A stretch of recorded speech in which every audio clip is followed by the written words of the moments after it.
grading. So essentially, part A of problem 1 was worth 4 points. Okay, part A of problem 1 was worth 4 points. So if you see some minus or something, that's what you're kind of out of. Part A was worth 4 points. Part 2, or part 1B rather, part 1B was worth 2 points. So grand total is 6 points for problem 1.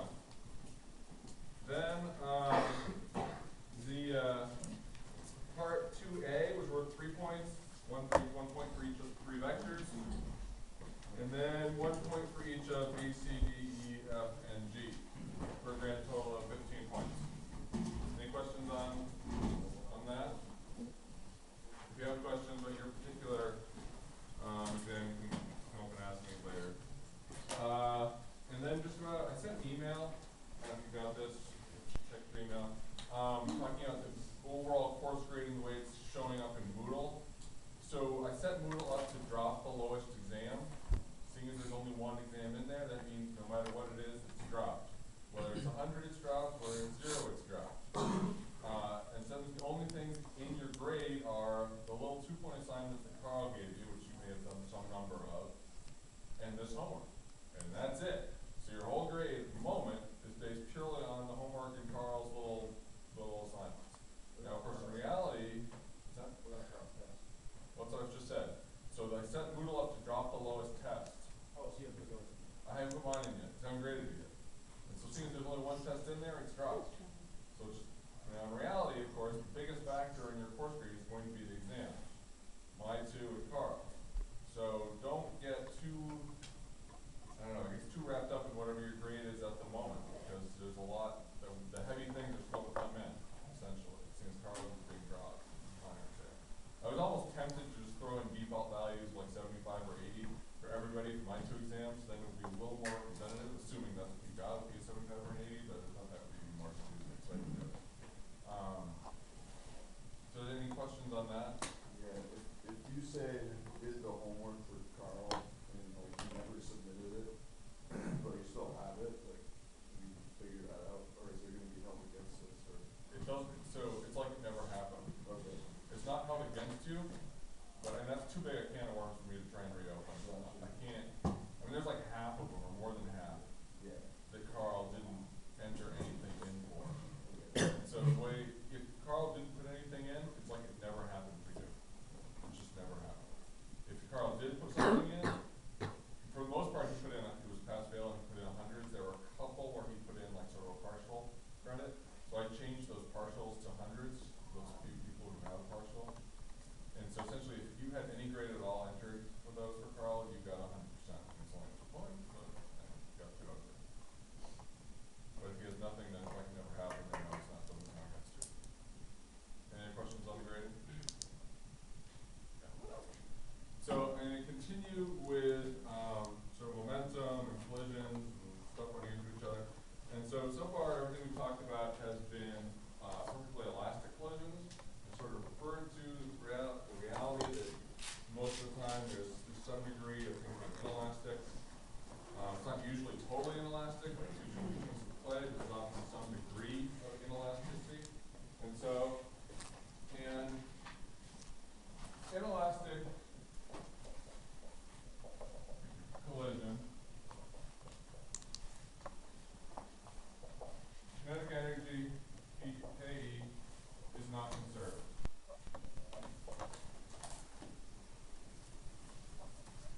V plus V over 2. 1.5 V, yeah, V plus V over 2. And how fast are they coming together? Same. Same deal. So again, we have 1 plus V over 1 plus V is 1. So coefficient of restitution is 1. It's perfectly elastic. What about this guy? How fast are these post-collision? What is their relative velocity? 1/2 V. That's going to be over 2. 4.5 V. Is it? Half V. Just V over 2. So if this one's going V, which it is, and that one's going V over 2, It's only half. did everybody get that, or should I write something down? Did everybody see it's V over 2 post-collision? Yeah? And V over 2. And it's also V over 2 pre-collision. So one way to think about this is, and we'll get into this more later, but you can have your reference frame be to a certain degree whatever you want, located on whatever you want. Now you can't have it spinning. A spinning reference frame gives rise to Coriolis effects. So we here on the Earth, we're actually spinning.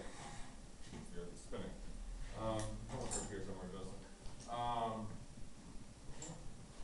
But, so you can have your reference frame moving, and that's fine. Like we right now, we consider ourselves not moving, but obviously the planet is spinning around, it's also orbiting the sun, we're moving all over the place. And that's fine.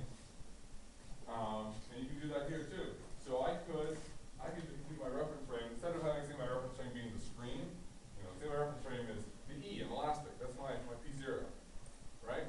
I could have my reference frame be the M right here. I could say that's M, that's 0. This is my reference frame is moving along with this guy. And so the way my reference frame is applied onto the black square, that blue one is actually coming towards me.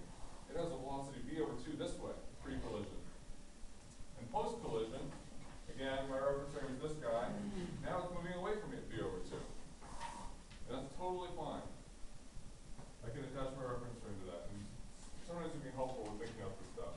And you can also use it to perform tricks and simplify problems, which, depending on how much time we have, I may demonstrate. Not today, but eventually. So what about this one? What's our post-collision velocity of separation?